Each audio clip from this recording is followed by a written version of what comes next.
दा परिभवघ्नमभीष्टदोहम् तीर्थास्पदं शिवविरिञ्चिनुतं शरण्यं भृत्यार्तिहं प्रणतपालभवाभिपूतम्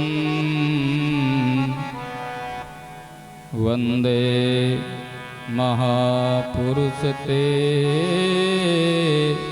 चरणारविन्दम्।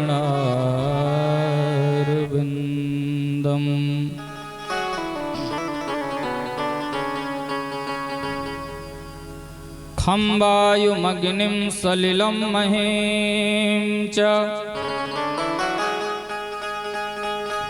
ज्योतिष्ठ सत्त्वानि दिशो द्रुमादीन् सरितो समुद्राश्च हरे शरीरम्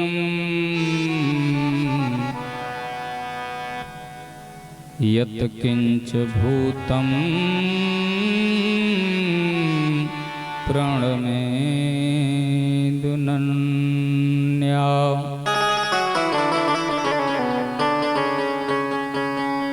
मेधासि देवि विदिता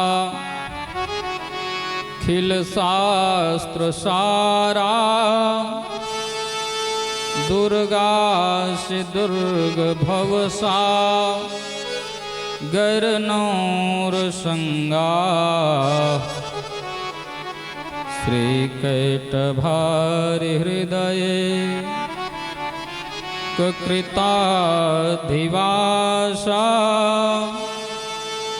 गौरी त्वमेव शशिमौलिकृतप्रतिष्ठा। भक्ति भक्त भगवंत गुरु चतुर्नाम बपुए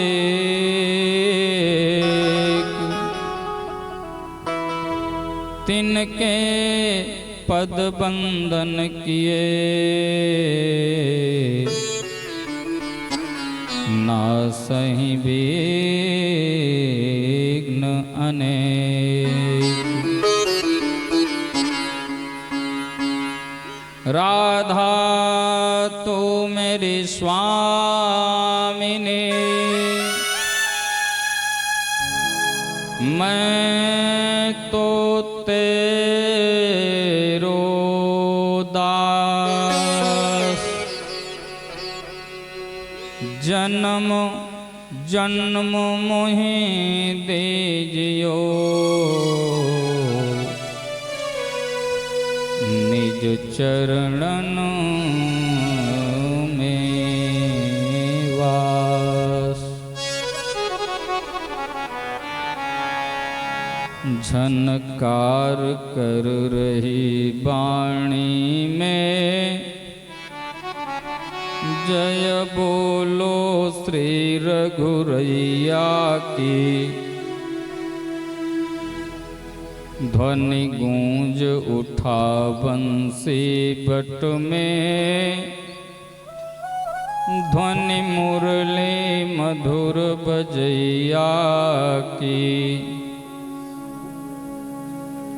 आवाज हस्तिनापुर की है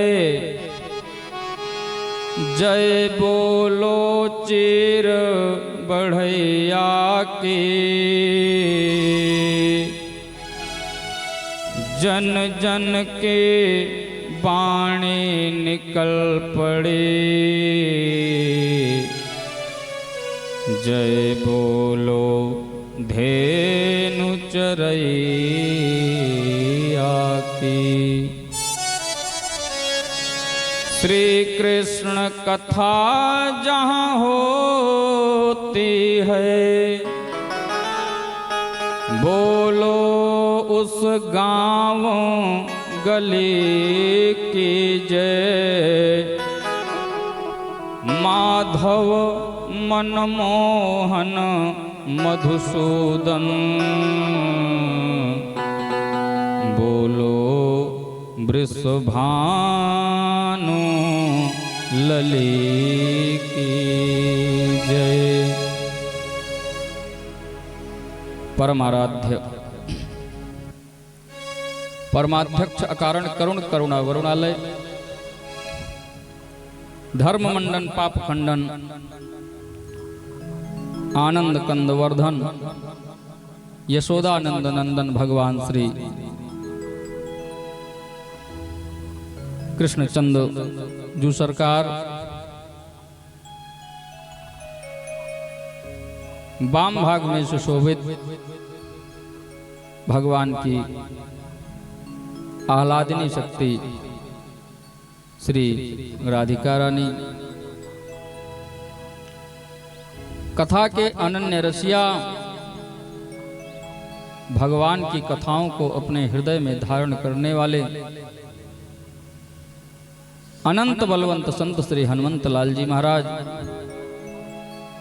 शशांक शेखर प्रलयंकर शंकर आशुतोष औढ़र दानी दीनों के नाथ अनाथों के नाथ काली कमली वाले बाबा विश्वनाथ,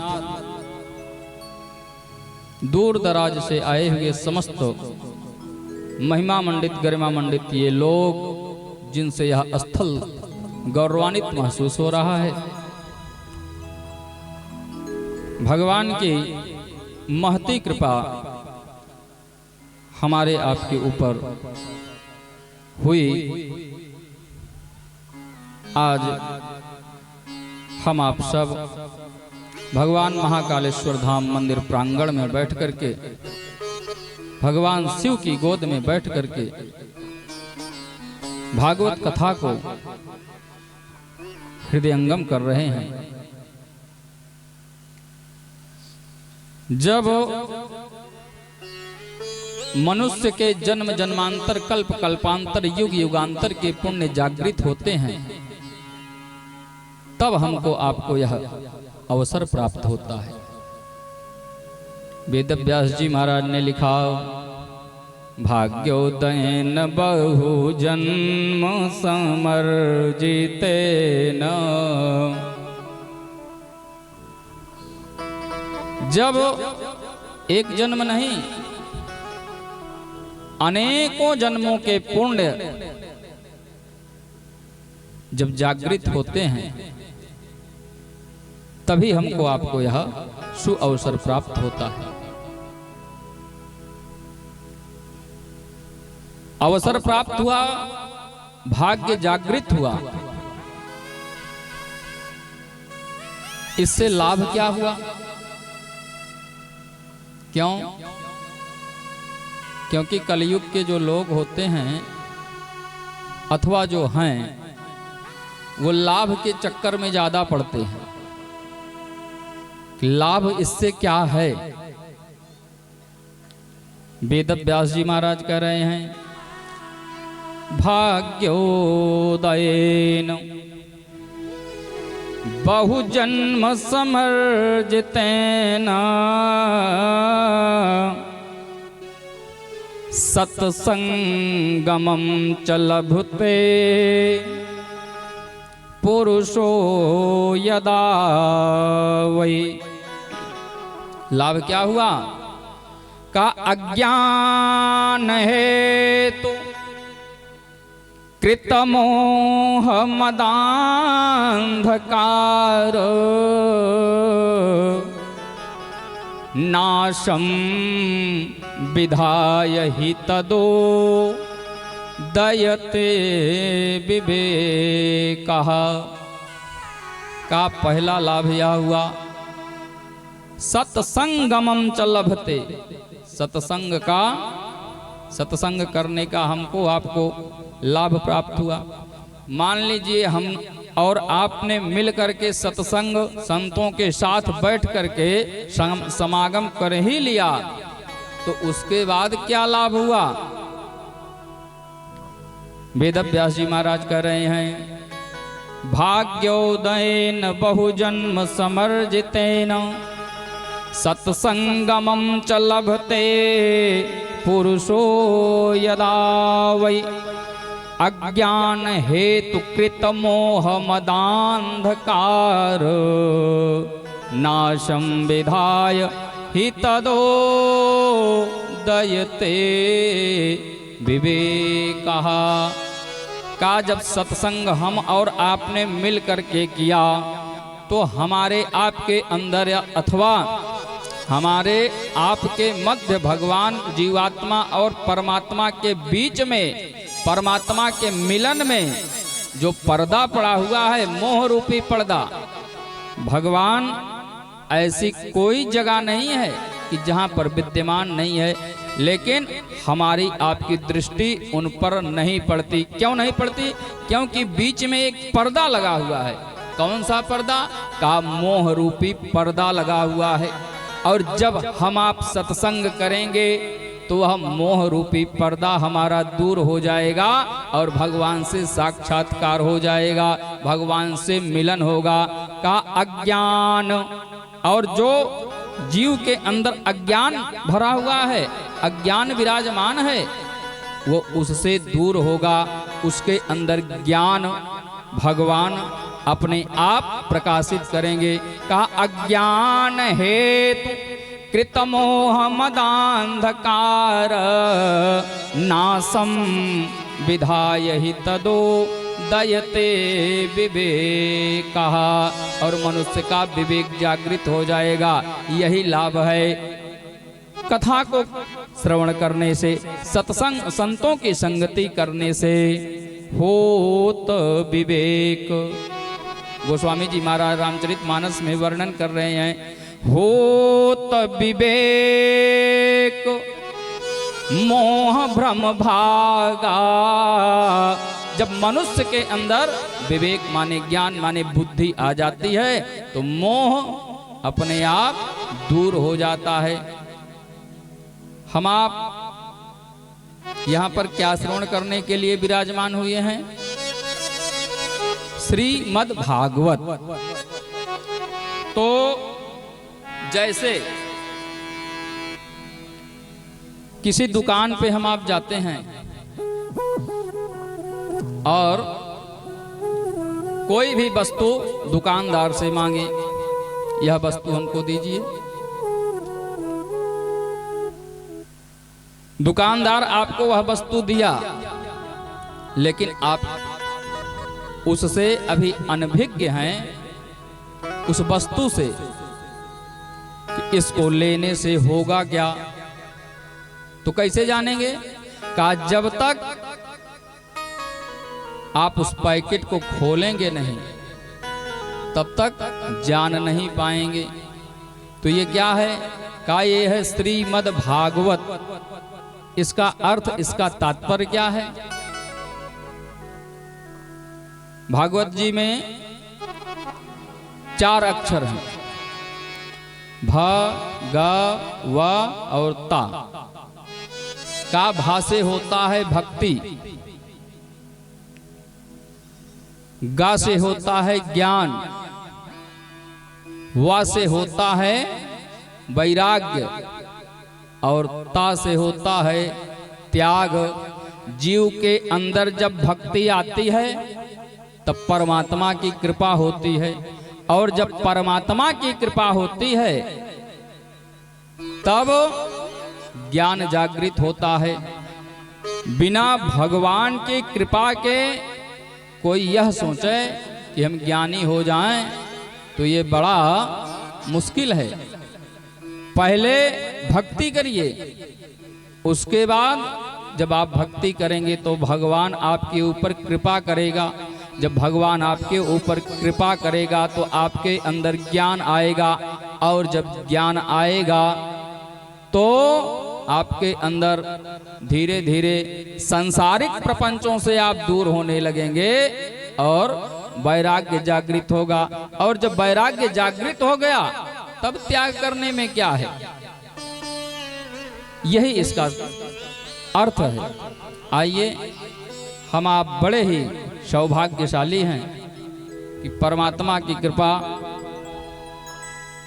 हमारे और आपके ऊपर हुई। 2 बार कथा की मंजुल परंपरा के अनुसार भगवान का पावन नाम, तत्पश्चात आज प्रथम दिवस, और प्रथम दिवस में तमाम तैयारियां रहती हैं।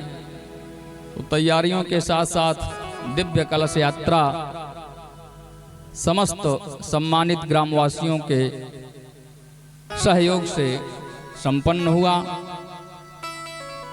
और हम आप अब भागवत कथा में प्रवेश करने के लिए भगवान के प्रांगण में उपस्थित हुए हैं। सभी लोग अपनी गृहस्थी रूपी हस्ती को भूल करके ताली बजाते हुए प्रेम से मस्ती में परमात्मा का नाम बोलेंगे। श्री कृष्ण गोविंद हरे मुरारे, हे नाथ नारायण वासुदेव।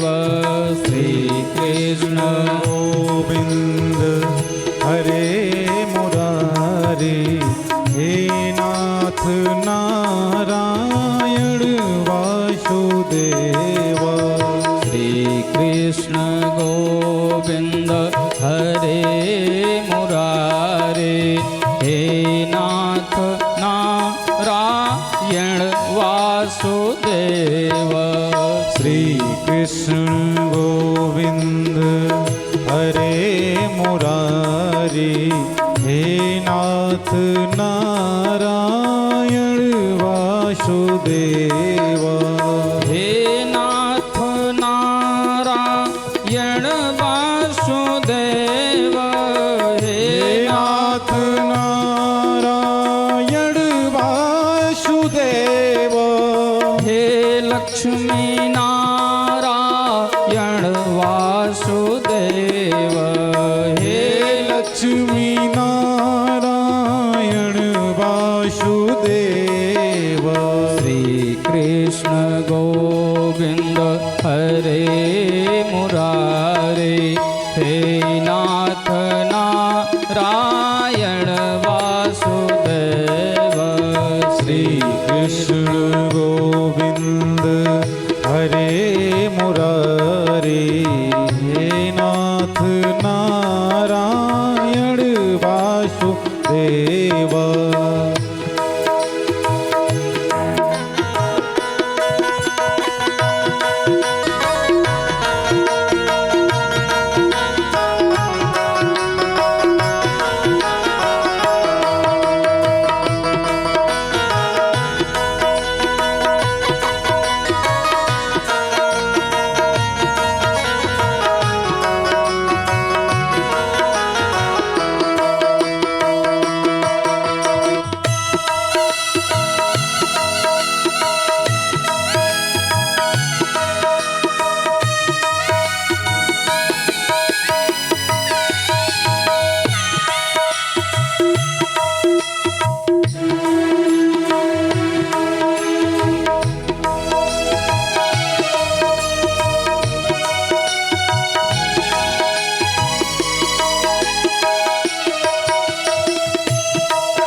प्रार्थना है, भूलूं नहीं नाम कभी तुम्हारा।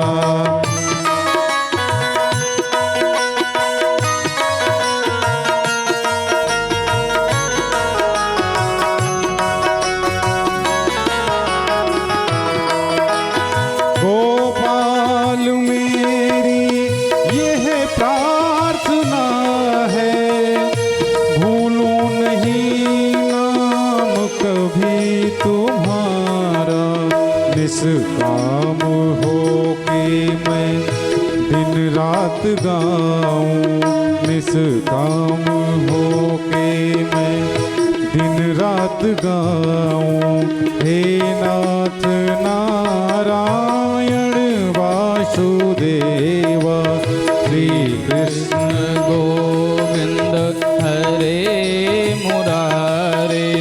हे नाथ नारायण वासुदेव, श्री कृष्ण गोविंद हरे मुरारी। हे नाथ नारायण वासुदेव, श्री कृष्ण गोविंद हरे मुरारी।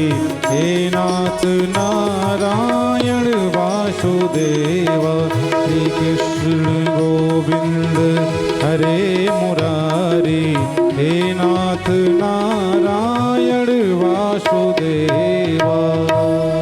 बोलिए आनंद कंद भगवान की जय हो। श्रीमद्भागवत महापुराण की जय हो। परम कल्याणमय भगवत स्वरूप श्रीमद् भागवत महापुराण सच्चिदानंद रूपाय विश्वोत्पत्त्यादिहेतवे तापत्रय विनाशाय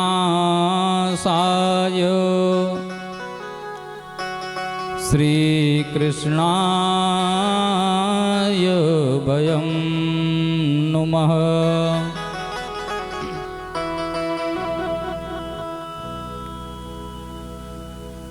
परमात्मा कौन है?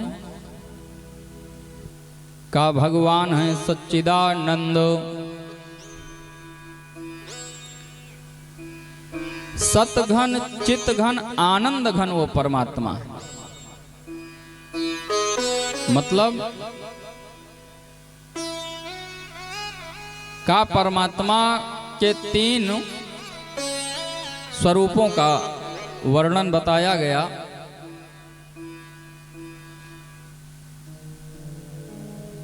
सत माने क्या होता है? कहा जो तीनों कालों में सत्य हो। तो ऐसा कौन है? का ऐसा केवल और केवल परमात्मा ही है, जो आज भी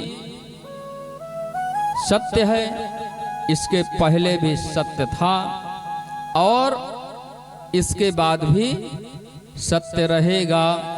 त्रिकालाबाधित सत्य। परमात्मा के अलावा इस संसार में सत्य कोई नहीं है। अब आप लोग विचार करके बताइए कि आज तक आप लोगों ने कभी झूठ नारायण की कथा सुनी? हाँ, कभी नहीं सुनी। जब भी आप लोगों ने श्रवण किया तो क्या श्रवण किया? सत्यनारायण। इससे यह सिद्ध होता है कि वो भगवान ही सत्य हैं।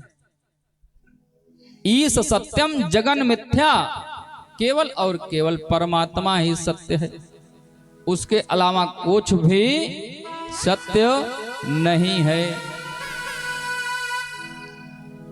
आगे आया चित्त। चित्त का अर्थ क्या होता है? का चित्त का अर्थ यह होता है ज्ञान, हृदय के अज्ञान को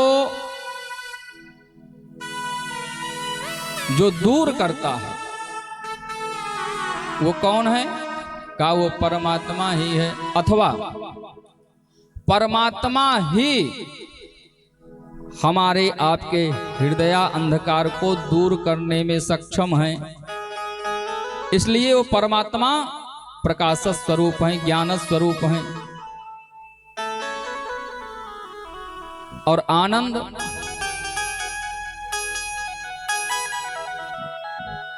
तो आनंद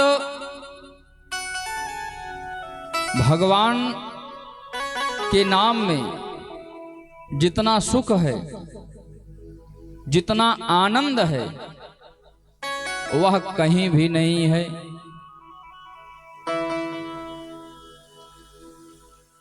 आनंद एक ऐसा शब्द है कि आप इसमें शब्द पे शब्द, शब्द में शब्द आप जोड़ते जाइए तो इसकी महत्ता बढ़ती ही जाएगी, कभी कम होने वाली नहीं है। जैसे आनंद में आप जोड़िए नी, तो क्या होगा? का निरानंद। आनंद में कुछ भी शब्द आप जोड़ेंगे तो उसकी महत्ता बढ़ती जाएगी। गोस्वामी जी महाराज लिखते हैं कि वह परमात्मा ही आनंद स्वरूप है। उसके अलावा आनंद स्वरूप क्या? परमात्मा ही आनंद के सागर हैं। जितना आनंद परमात्मा में विद्यमान है, विराजमान है, उतना आनंद कहीं भी नहीं है। जो आनंद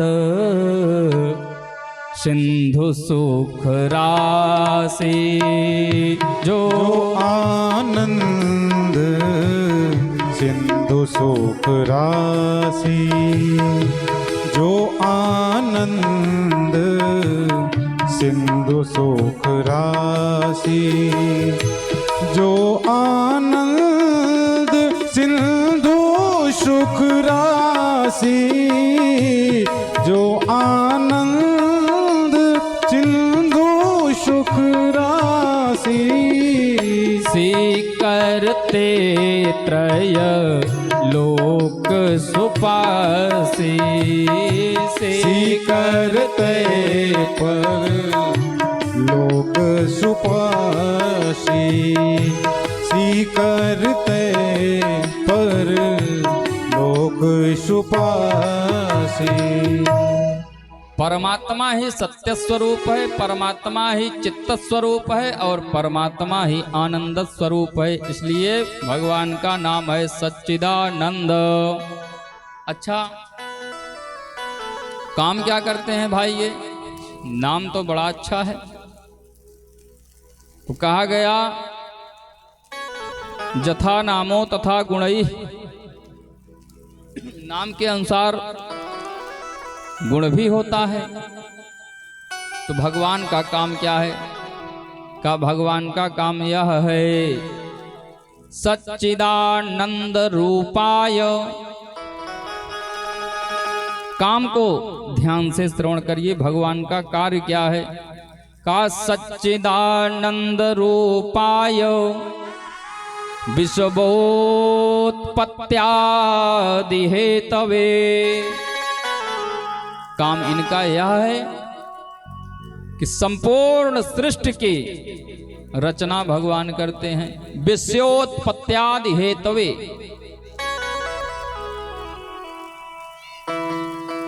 उत्पत्ति, पालन और संहार। जब भगवान का मन होता है अब संसार बनावे, तो एक सेकंड में भगवान पूरा संसार बना देते हैं। और जब भगवान का मन होता है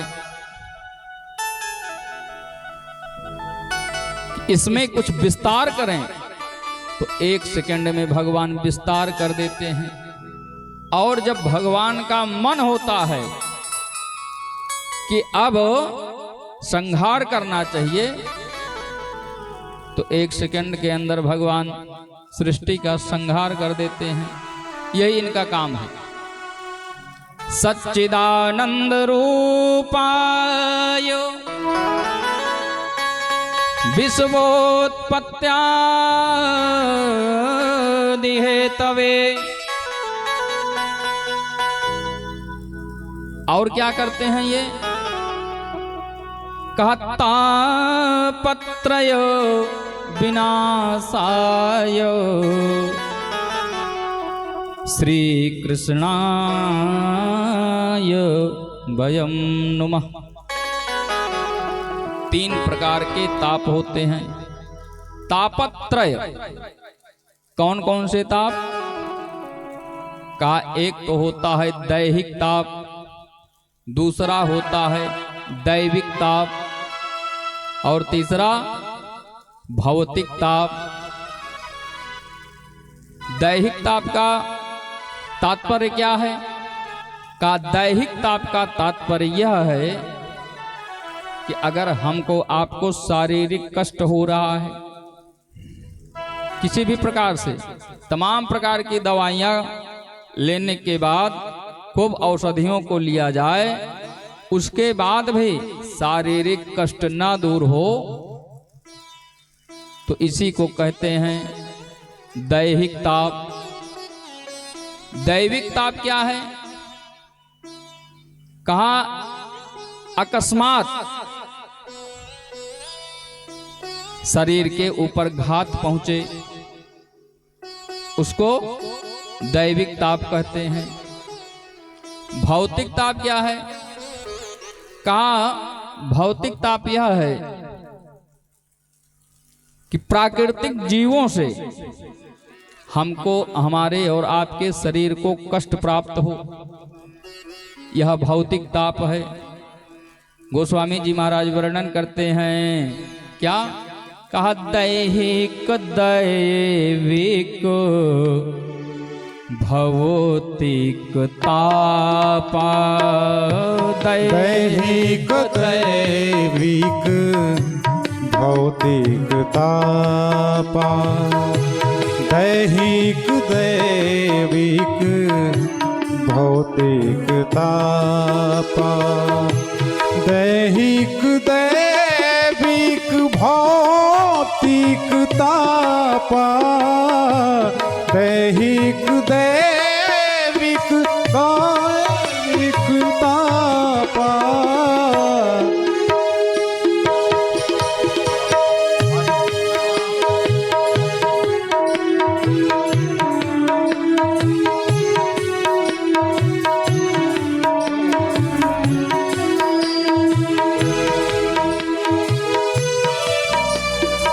3 प्रकार के तापों का वर्णन किया गया।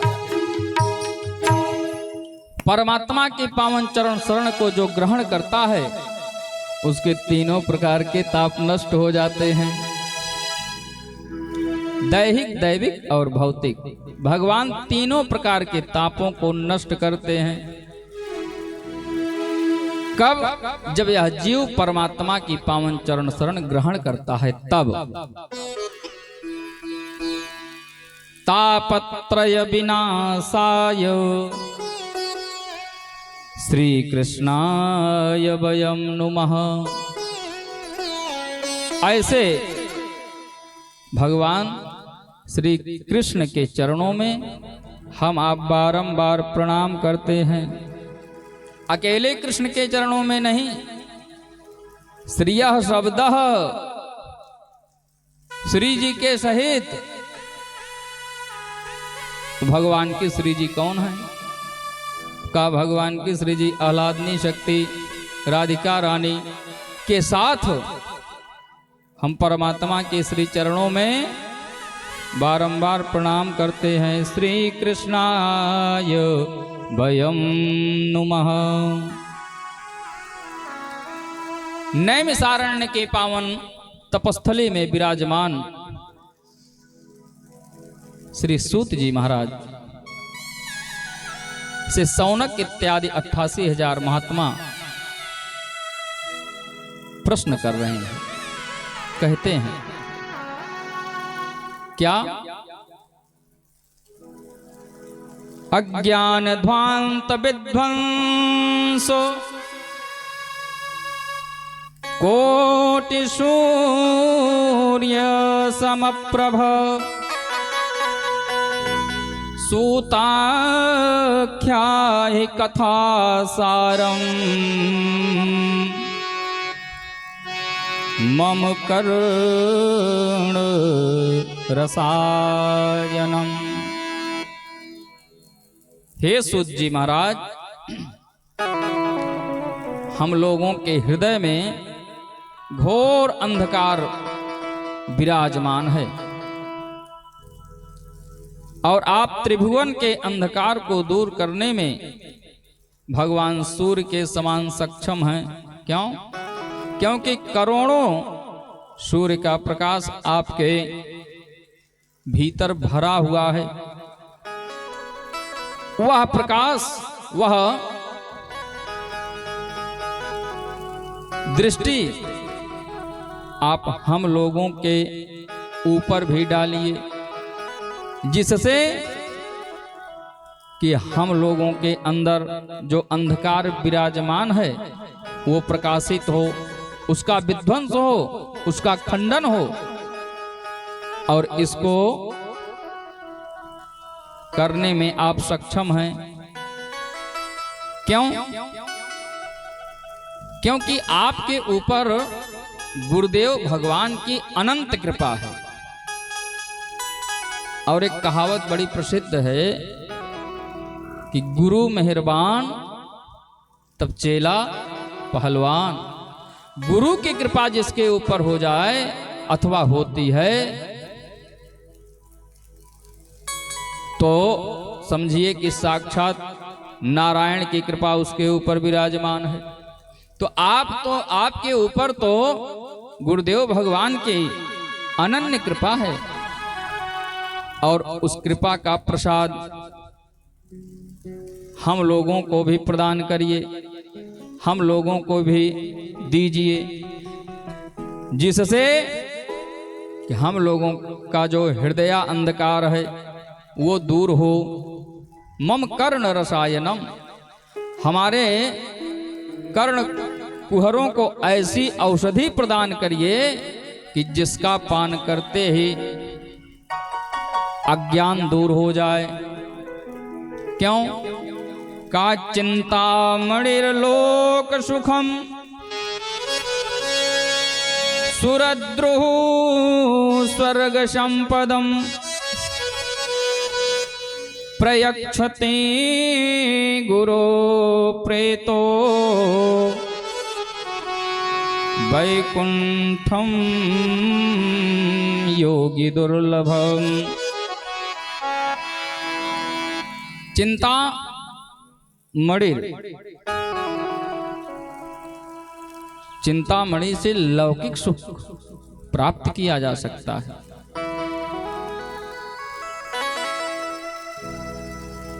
स्वर्ग की जो दुस्त्यज संपदा है उसको प्राप्त किया जा सकता है, लेकिन बिना गुरु कृपा के अज्ञान को दूर नहीं किया जा सकता।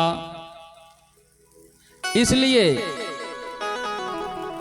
आप वो कृपा हम लोगों के ऊपर भी प्रदान करिए।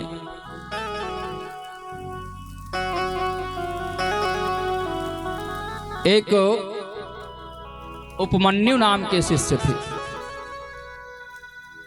उपमन्यु गुरुदेव भगवान के आश्रम में विद्या अध्ययन करने के लिए गए।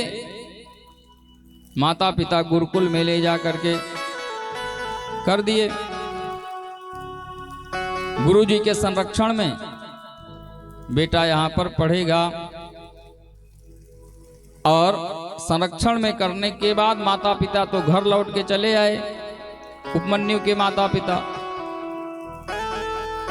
गुरुदेव भगवान के संरक्षण में जब उपमन्यु पहुंचे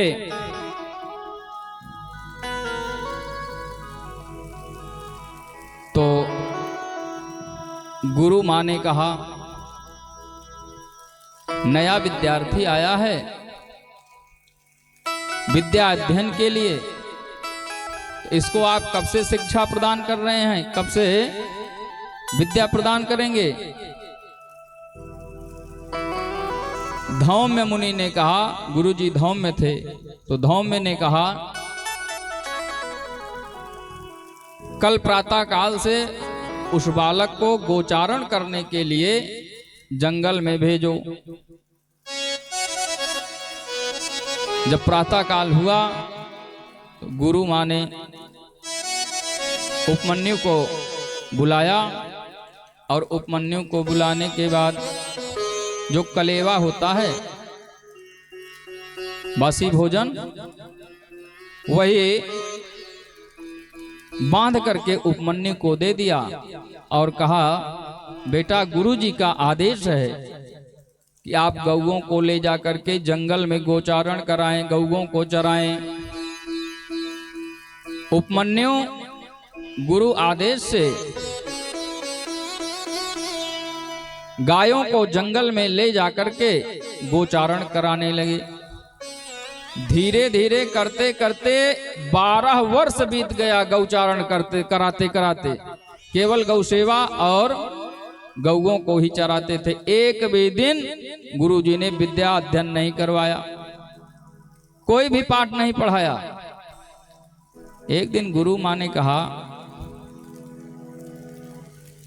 महाराज यह बालक आपके आश्रम में विद्या पढ़ने के लिए आया है, 12 वर्ष हो गया इसको आपके आश्रम में गौओं की सेवा करते हुए, और आज तक आपने इसको एक मंत्र भी बोलना नहीं सिखाया कि मंत्र कैसे बोला जाता है। मान लीजिए किसी दिन इसके माता पिता आ गए और जब प्रश्न करेंगे बच्चे से, बेटा कुछ बताओ, गुरुजी से आपने क्या सीखा, गुरुजी ने आपको क्या पढ़ाया, तो बच्चा क्या बताएगा? आपने तो कुछ इसको पढ़ाया ही नहीं है। गुरुजी ने विचार किया, कहा ठीक है। शाम को गौओं को लेकर के आए समस्त गाय गौशाला में, और उपमन्यु गुरुदेव भगवान की सेवा में। गुरुजी ने पूछा, बेटा उपमन्यु गायों की सेवा ठीक प्रकार से तुम करते हो कि नहीं करते हो? उपमन्यु ने कहा, जी गुरुजी। कैसे करते हो? बताया, इस प्रकार से मैं गायों को चराता हूं। तो बेटा ये बताओ, दिन भर तुम जंगल में रहते हो तो तुमको भूख नहीं लगती? उपमन्यु ने कहा, गुरुजी भूख लगती है। तो क्या खाते हो? कहा, गुरु मां कलेवा देती हैं और उसी को खा करके जीवन व्यतीत कर ले। दिन भर बीत जाता है। शाम को जब मैं आश्रम में आता हूं पुनः भोजन करता हूं। गुरुजी ने कहा, एकदम गलत बात, तुम ब्रह्मचारी हो और ब्रह्मचारी को बासी भोजन नहीं करना चाहिए। कल से मत करना। ठीक है गुरुजी, जो आज्ञा, कल से भोजन नहीं करूंगा। कलेवा बंद हो गया। 3 दिन व्यतीत हुआ। अब जब उपमन्यु को भूख लगे तो क्या करें? दुग्ध पान कर लें। 3 दिन बाद गुरुजी ने पूछा, बेटा उपमन्यु जंगल में जब गायों को चराने के लिए जाते हो तो तुमको भूख नहीं लगती? उपमन्यु ने कहा, गुरुजी भूख तो लगती है। क्या करते हो फिर? कहा, दूध पी लेता हूं। गुरुजी ने कहा, एकदम गलत बात, दूध क्यों पीते हो? उन दूध पे तुम्हारा अधिकार बिल्कुल नहीं है। दूध कौन देता है? कहा गाय। तो जब गाय दूध देती है तो गाय के दूध पे किसका अधिकार? गाय के बच्चे का। तुम्हारा अधिकार कैसे हुआ? एकदम गलत बात बेटा। उन दुग्धों पर उन बछड़ों का अधिकार है। अनाधिकार चेष्टा कल से बिल्कुल मत करना। उपमन्यु ने कहा ठीक है गुरुजी, जो आज्ञा। फिर गायों को चराने के लिए सुबह निकले। 3 दिन फिर व्यतीत हुआ और जब 3 दिन फिर बीता, शाम के समय गुरुजी की सेवा में उपमन्यु आए। गुरुजी ने फिर पूछा बेटा उपमन्यु,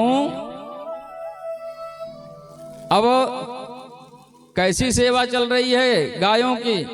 उपमन्यु ने कहा गुरुजी एकदम चकाचक सेवा चल रही है। ये बताओ भूख तो नहीं लगती? उपमन्यु ने कहा गुरुजी भूख तो लगती है। तो क्या करते हो? कहा बछड़ों के मुख पर जो दूध का झाग लगा रहता है, उसी दूध के झाग को चाट करके दिन भर व्यतीत कर देता हूं। गुरुजी ने कहा ये तो एकदम गलत बात है, ऐसा नहीं करना चाहिए। उस दुग्ध के झाग पर जो बछड़े के मुख पर लगा हुआ है, उस पर उनका अधिकार है, तुम्हारा कोई अधिकार नहीं है। एकदम गलत बात है बेटा, कल से ये मत करना। गुरुजी ने, उपमन्यु ने कहा ठीक है गुरुजी, यह भी नहीं करूंगा। एकदम बंद हो गया राशन पानी सब। 3 दिन व्यतीत हुआ। गायों को लेकर के उपमन्यु जंगल में कुछ दूर चले गए। भूख के मारे एकदम विकल थे। अब क्या करें? तो जंगल में कुछ जंगली वृक्ष होते हैं जिनसे दुग्ध निकलता है। एक नहीं अनेक वृक्ष होते हैं। तो उसमें एक दिन उपमन्यु ने आक के वृक्ष के पत्तों को तोड़ा और जब आक के वृक्ष के पत्तों को तोड़ करके उसका दुग्ध अपनी जीवा पर रखे, उसका दुग्ध पान किए, परिणाम यह हुआ कि उपमन्यु की नेत्र ज्योति चली गई, अंधा हो गया उपमन्यु। गायें तो शाम को लौट करके घर चली आई, लेकिन अंधे होने के कारण ये एक कुएं में जा करके गिर गया। आश्रम में लौट करके नहीं आ पाया। और जब आश्रम में लौट करके नहीं आ पाया, 1 घंटा 2 घंटा 3 घंटा व्यतीत हुआ। गुरुजी ने कहा आज उपमन्यु नहीं आया, जाओ देखो गौशाला में गायें आई हैं कि नहीं। और जो शिष्य थे गौशाला में गए तो देखे समस्त गाय गौशाला में विद्यमान, लेकिन उपमन्यु का कुछ अता पता नहीं। तो गुरुजी हुए हैरान। और जब गुरुजी हैरान हुए तो शिष्यों को लेकर के जंगल की तरफ निकल पड़े। जब जंगल में गए, बेटा उपमन्यु, बेटा उपमन्यु, बेटा उपमन्यु। उपमन्यु के कान में आवाज गई कुएं के अंदर से, बोला जी गुरुजी मैं इस कुएं में हूं। गए गुरुजी कुएं के पास, बेटा इसमें कैसे आ गए? पूरी कहानी उपमन्यु ने बता दिया।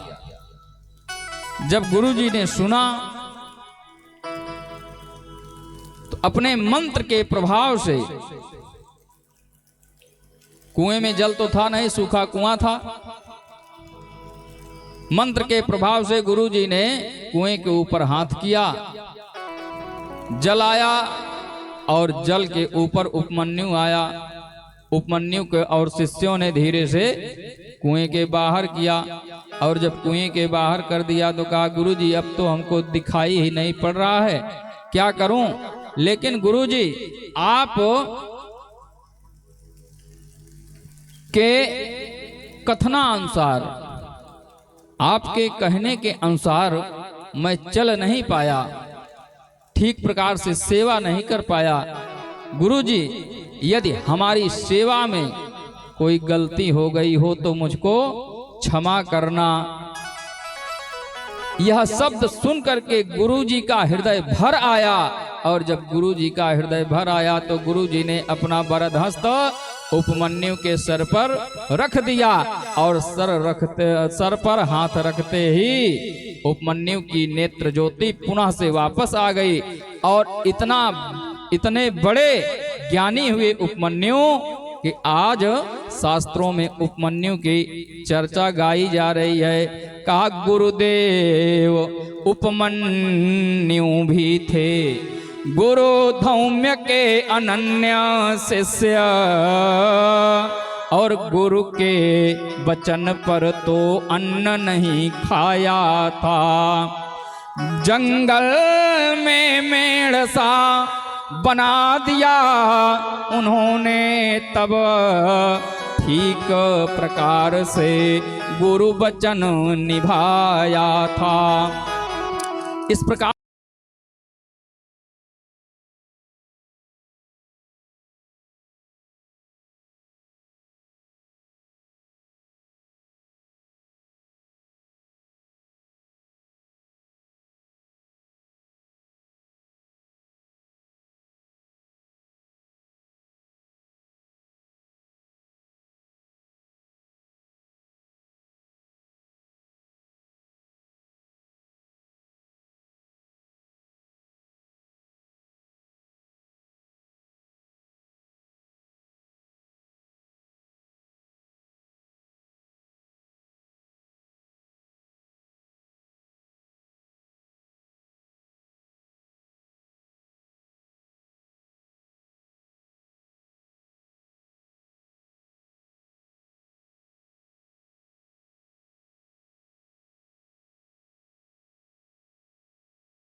करके श्री सूत जी महाराज से कह रहे हैं, वही ज्ञान आप हमको प्रदान करिए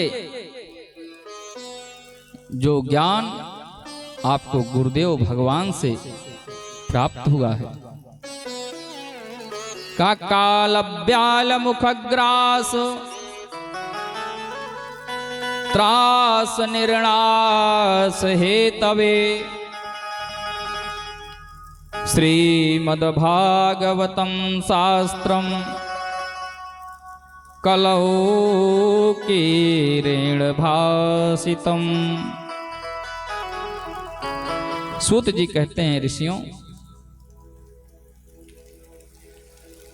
संसार में सबसे बड़ा डर मनुष्य को किस चीज से है? का संसार में सबसे बड़ा डर है तो केवल और केवल मृत्यु से। और इस संसार में किसी को किसी भी चीज से डर नहीं है। मृत्यु का भय प्रत्येक प्राणी को होता है। और इस लोक का नाम क्या है? इस लोक का नाम है मृत्यु लोक। हम आप जहां पर रह रहे हैं इसका क्या नाम है? का मृत्यु लोक। तो यहां पर जिसका जन्म हुआ है उसकी मृत्यु एकदम सुनिश्चित है।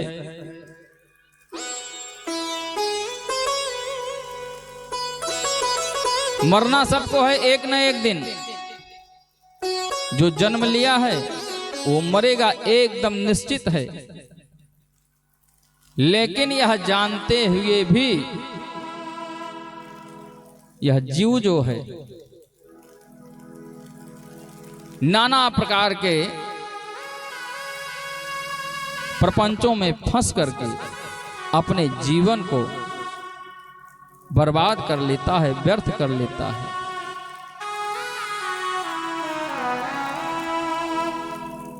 संसरत इति संसारः,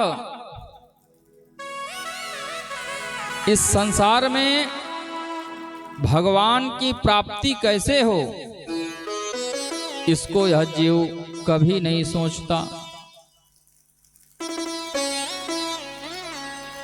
सोचता भी है तो क्या सोचता है का अभी तो हमारे पास बहुत समय है, अभी बहुत समय है, जब समय आएगा तो भगवान की शरण में जाया जाएगा। किसी कवि ने लिखा का यही सोचते सोचते एक दिन समय निकल जाएगा और जिसका भय है वो आ जाएगा। कहा बालापन सारा हंस खेल के गंवाए दियो,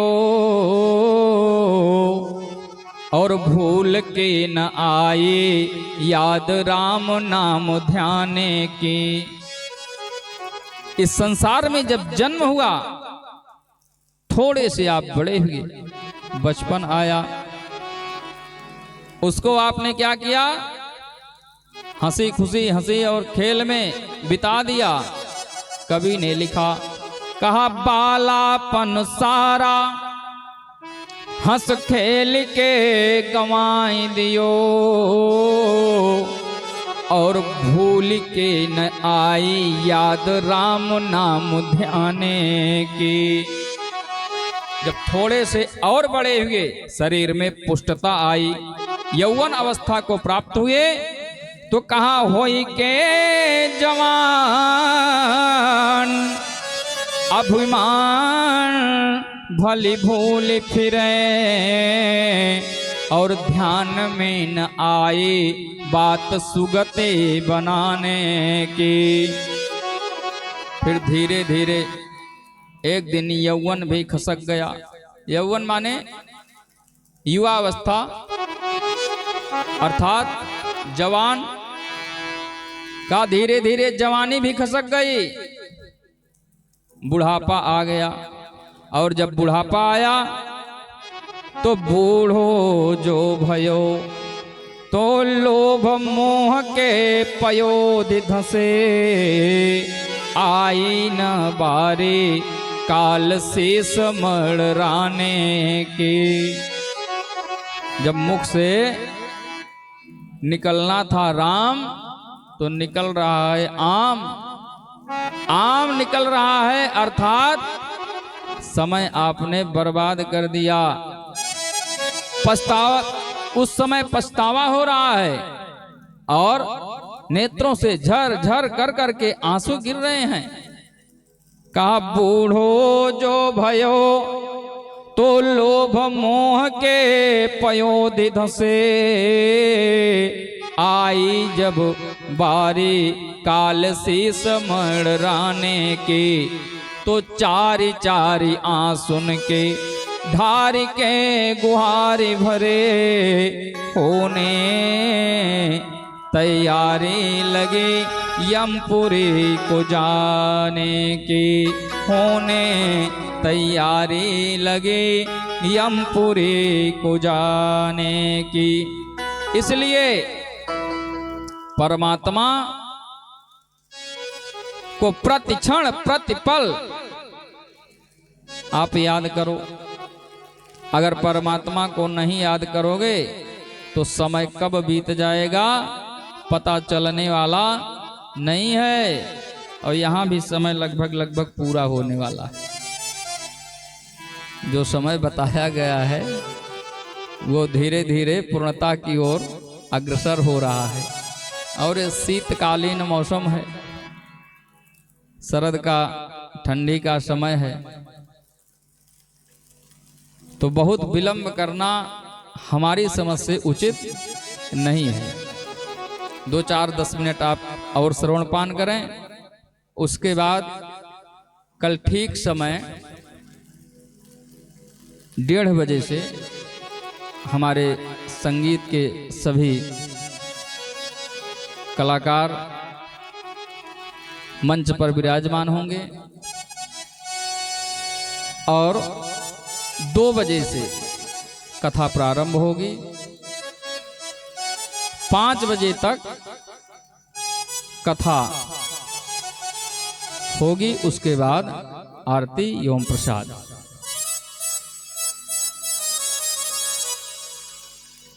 मैं बोल रहा था कि परमात्मा को आप याद करिए, नहीं तो सारा समय निकल जाएगा और जब समय निकल जाएगा तो हाथ कुछ आने वाला नहीं है, फिर केवल और केवल पछतावा ही रह जाएगा। कहा चली जा रही है उम्र धीरे धीरे, चली जा रही है उम्र धीरे धीरे, चली जा रही है उम्र धीरे धीरे, चली जा रही है उम्र धीरे धीरे, चली जा रही है उम्र धीरे धीरे। सुबह शाम 8 पहर धीरे धीरे, सुबह शाम 8 पहर धीरे धीरे।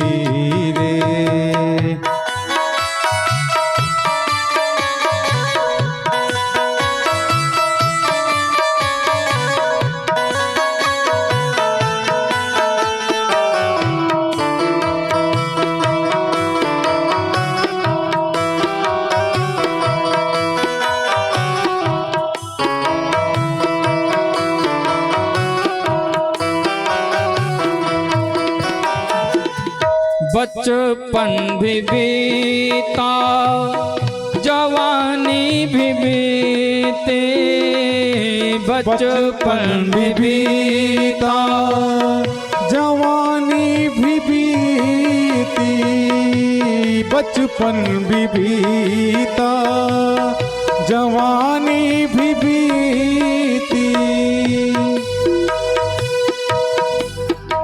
हुआ क्या?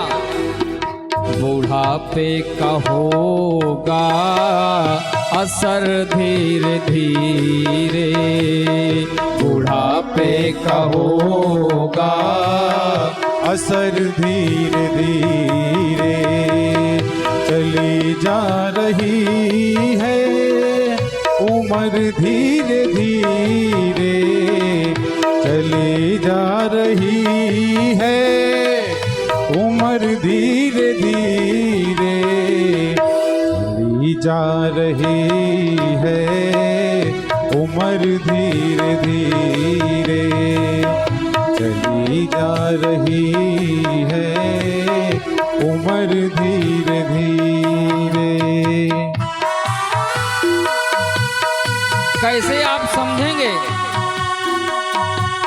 कि हमारे ऊपर अब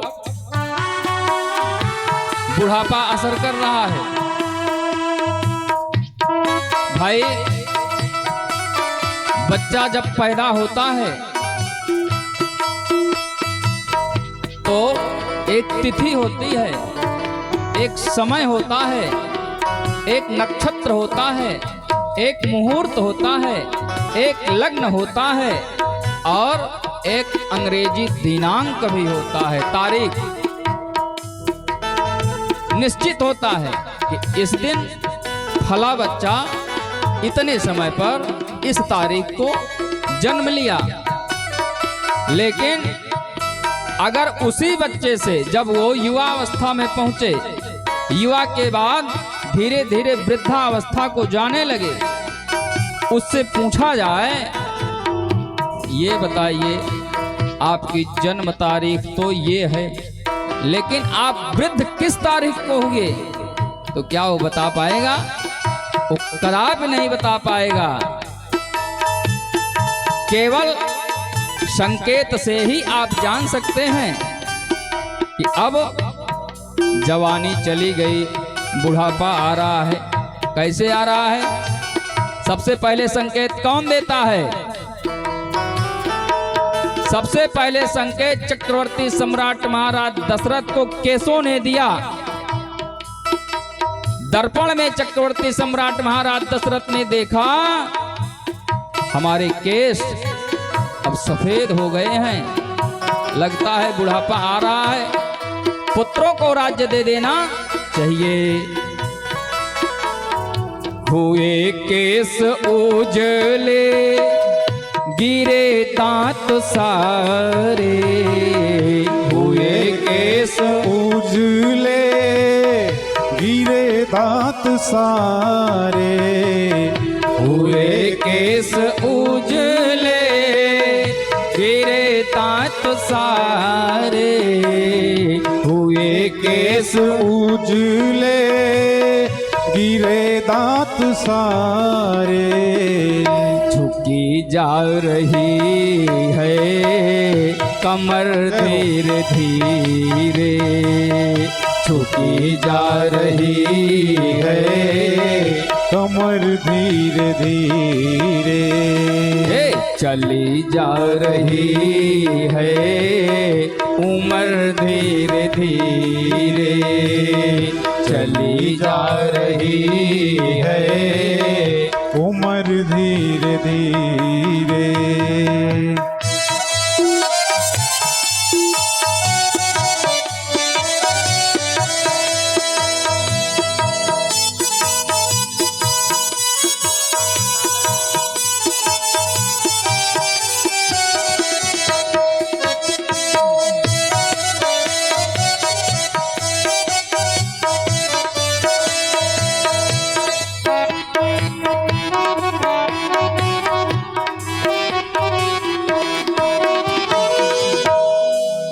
परमात्मा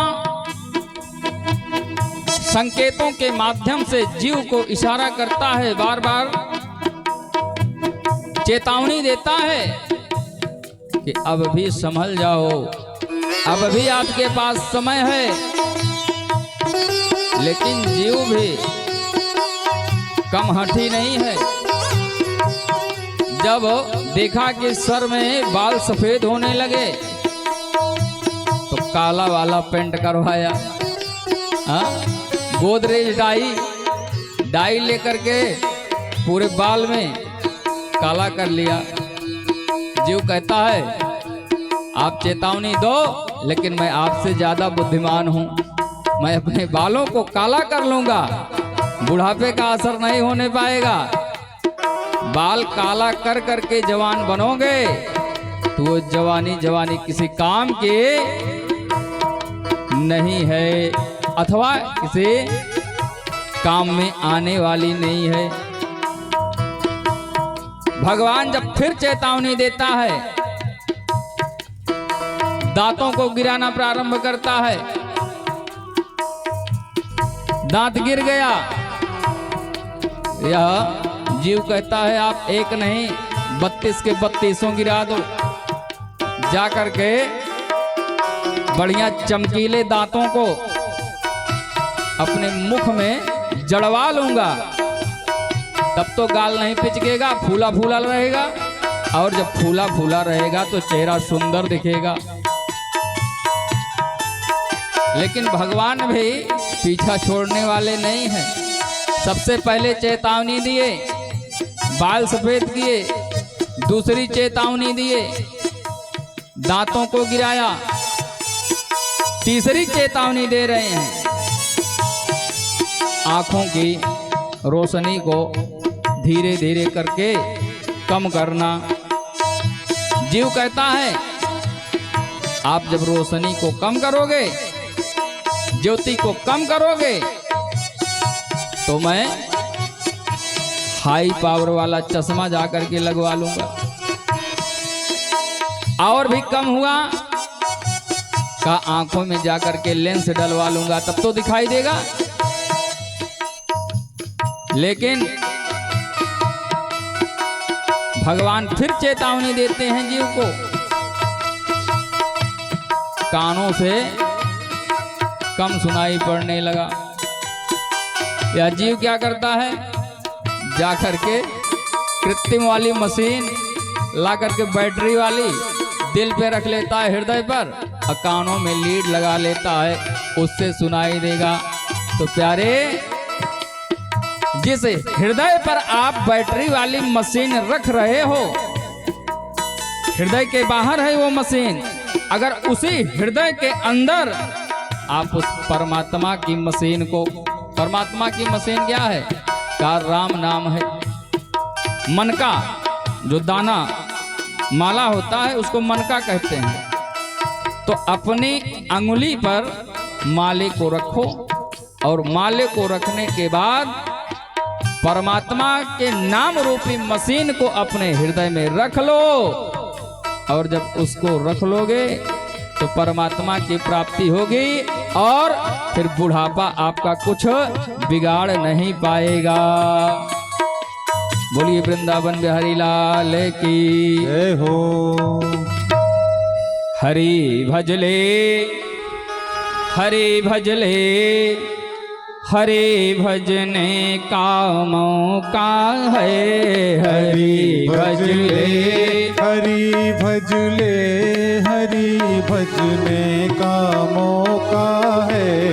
हरि भजले, हरि भजले, हरि भजने का मौका है। सभी लोग ताली बजाते हुए मस्ती में परमात्मा के पावन नाम का गायन करें।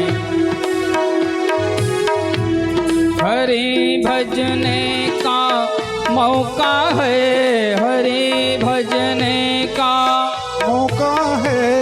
अभी भजने का मौका है, अभी भजने का मौका है। हरि भजले, हरि भजले, हरि भजने का मौका है।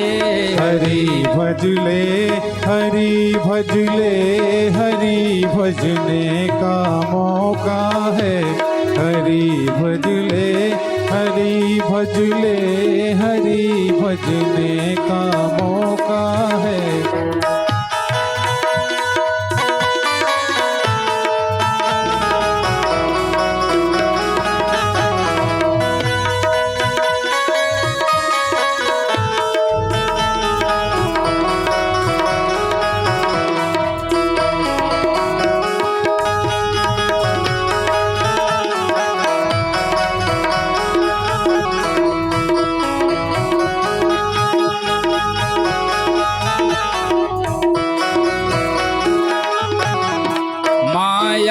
को सब कोई भजे, माधो भजे न कोई।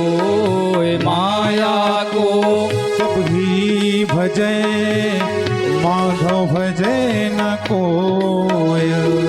माया को सब कोई भजे, माधो भजे न कोई। माया को सब ही भजे, माधो भजे न कोय। माया, माया माने क्या होता है, माया माने होता है रुपया। कहीं कार्यक्रम हो रहा है, पंडित जी हमसे सहयोग न मांग लें, सहयोग मांग लेंगे तो धन लगेगा, मेरा धन खर्च हो जाएगा, तब तो मैं बर्बाद हो जाऊंगा।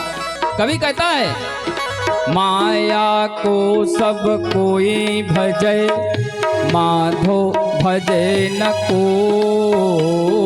माया को सब ही भजे, माधो भजे न कोई। लेकिन जो कोई माधो भजे, हाँ जो कोई माधो भजे, तब माया चेरी होय। हरि भजले, हरि भजले, हरि भजले, हरि भजले, हरि भजले, हरि भजले, हरि भजने का मौका है। हरि भजले, हरि भजने, हरि भजने का मौका है।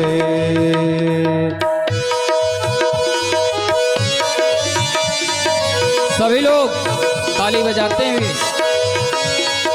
प्रेम से भगवान के पावन नाम का गायन करें।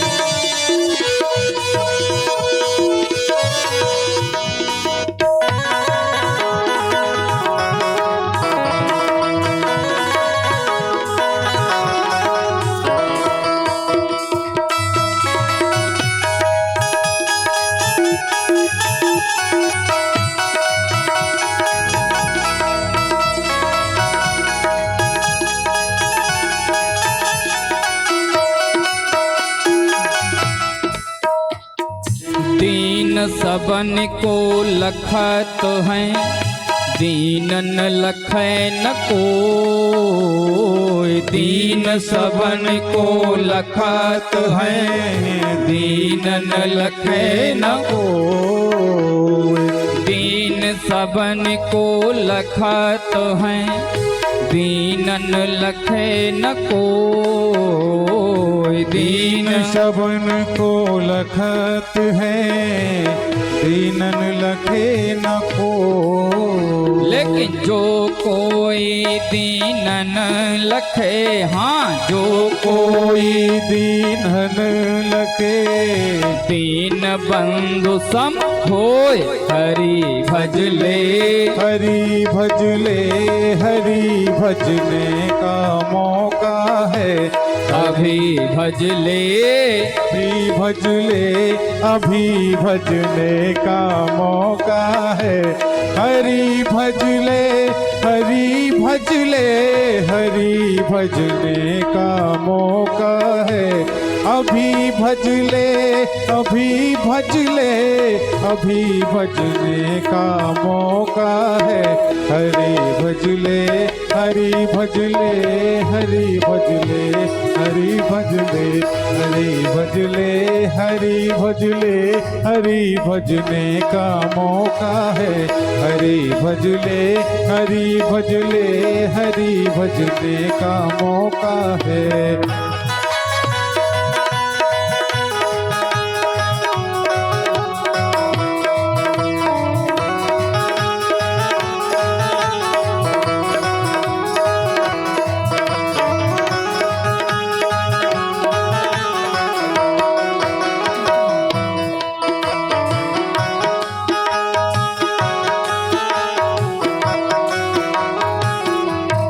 ऊंचे ऊंचे सब चले, नीचे चले न कोय। ऊंचे ऊंचे सब चले, नीचे चले न कोय।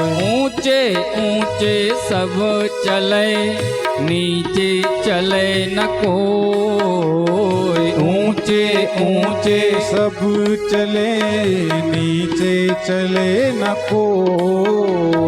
जो कोई नीचे चले, हाँ जो कोई नीचे चले, तो सबसे ऊंचा होय। हरि भजले, हरि भजले, हरि भजने का मौका है। हरि भजले, हरि भजले, हरि भजने का मौका है। हरि भजले, हरि भजले, हरि भजने का मौका है। अभी भजले, अभी भजले, अभी भजने का मौका है। हरि भजले, हरि भजले, हरि भजने का मौका है। हरि भजले, हरि भजले, हरि भजले का मौका है। अंतिम बात, जगत में जब तू आया था, सभी हंसते तू रोया था। जगत में जब तू आया था, सभी हंसते तू रोया था। जगत में जब तू आया था, सभी हंसते तू रोया था। जगत में जब तू आया था, सभी हंसते तू रोया था।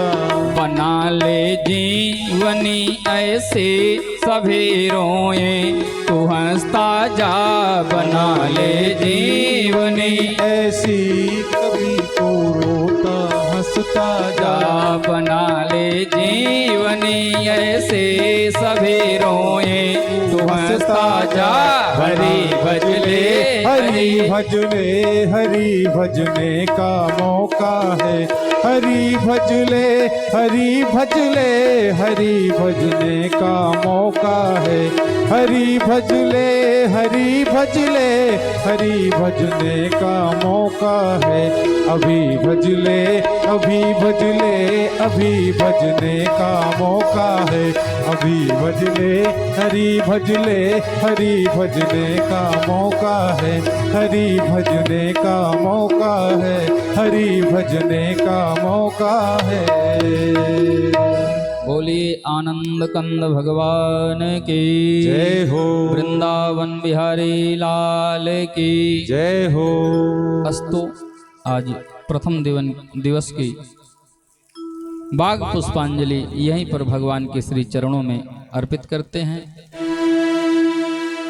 कल ठीक समय 2 बजे से कथा प्रारंभ होगी, संगीत नहीं, 2 बजे से कथा प्रारंभ होगी और अपने निश्चित समय 5 बजे तक कथा एवं आरती ये विराम लेगी।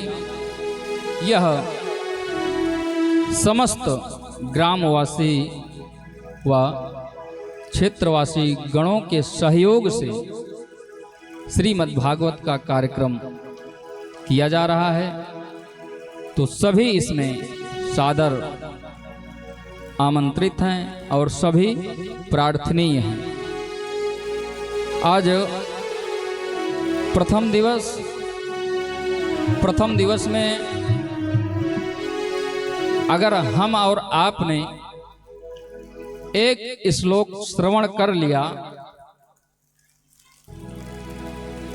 भागवत में लिखा गया श्लोक आर्धम व श्लोक पादम,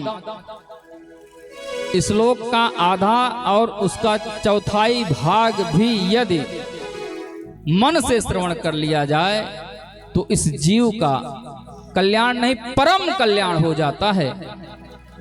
तो उसको हम और आपने श्रवण किया। आइए अब आरती और उसके बाद प्रसाद का वितरण, कल जिनके द्वारा पूजन जिनकी व्यवस्था है उनको बता दिया जाएगा, और जो लोग कल प्रसाद अथवा कोई भी व्यवस्था करना चाहते हैं, किसी भी प्रकार का सहयोग करना चाहते हैं, तो वो इस कार्यक्रम में कर सकते हैं। सभी भक्तगण अपने स्थान पर खड़े हो जाएं।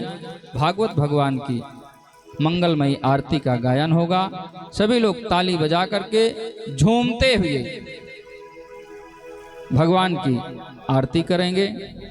और आज प्रथम दिवस में कथा तो हुई नहीं है, लेकिन आप दूर दूर तक लोगों को बताइए कि हमारे इस छिवरहा गांव में भगवान महाकालेश्वर धाम शिव मंदिर पर भागवत कथा हो रही है। कथा श्रवण करने से ज़्यादा पुण्य कहाँ पर प्राप्त होता है? कथा में लोगों को बुलाने का होता है। तो आप उस पुण्य के भागीदार बने और लोगों को बतावें, अधिक से अधिक संख्या में आप आवें और भागवत भगवान की कथा को श्रवण करें। भागवत भगवान की है आरती, भागवत भगवान की है आरती, भागवत भगवान की है आरती। पापियों को पाप से है तारती, पापियों को पाप से है तारती। भागवत भागवत भगवान की है आरती। भागवत भगवान की है आरती। यह अमर ग्रंथ अति पावन है, यह अमर ग्रंथ अति पावन है। ऋषि मुनि गण को मन भावन है, मुनि गण को मन भावन है। भव सिंधु से यह पार है उतारती। भागवत भगवान की है आरती। भागवत भगवान की है आरती। हरि नाम यही प्रभु रूप यही, हरि नाम यही प्रभु रूप यही। इसमें जो है सो कहीं नहीं, इसमें जो है तो कहीं नहीं। अंतर के पाप को संघारती। अंतर के पाप को संघारती।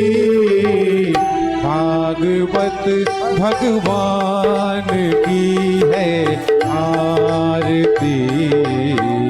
भागवत भगवान की है आरती। पापियों को पाप से है तारती। पापियों को पाप से है तारती। भागवत भगवान की है आरती। भागवत भगवान की है आरती। वांग्मय में ये स्वधारस घोलती। अंग में ये सुधारस घोलती। बांसुरी की माधुरी धुनी बोलती। बांसुरी की माधुरी सुन बोलती। सत्संग से सन्मार्ग में संचारती। भागवत भगवान की है आरती। भागवत भगवान की है आरती। पापियों को पाप से है तारती। पापियों को पाप से है तारती। भागवत भगवान की है आरती। भागवत भगवान की है आरती। आइए जुड़ जाइए भगवान से। आइए जुड़ जाइए भगवान से।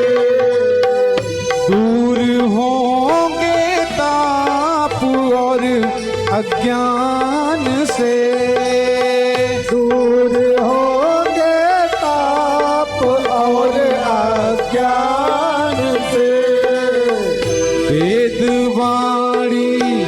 वेदवाणी है यही उच्चारती। भागवत भगवान की है आरती। भागवत भगवान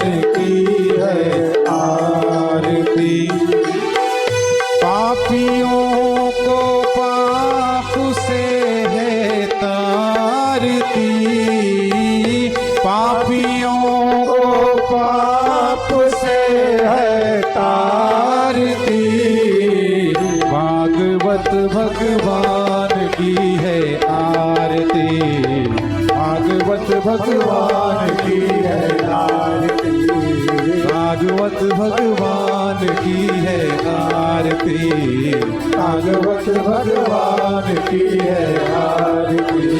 कर्पूर गौरम करुणावतारम संसार सारम भुजगेन्द्रहारम सदा वसंतम हृदयारविंदे भवं भवानी सहितं नमामि, भवं भवानी सहितं नमामि।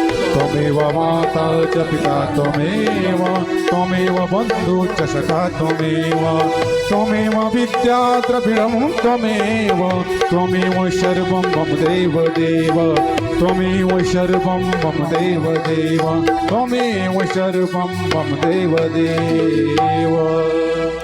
सभी भक्तगण अपने स्थान पर एक एक परिक्रमा कर लेंगे। हरि ओम। ओम तीर्था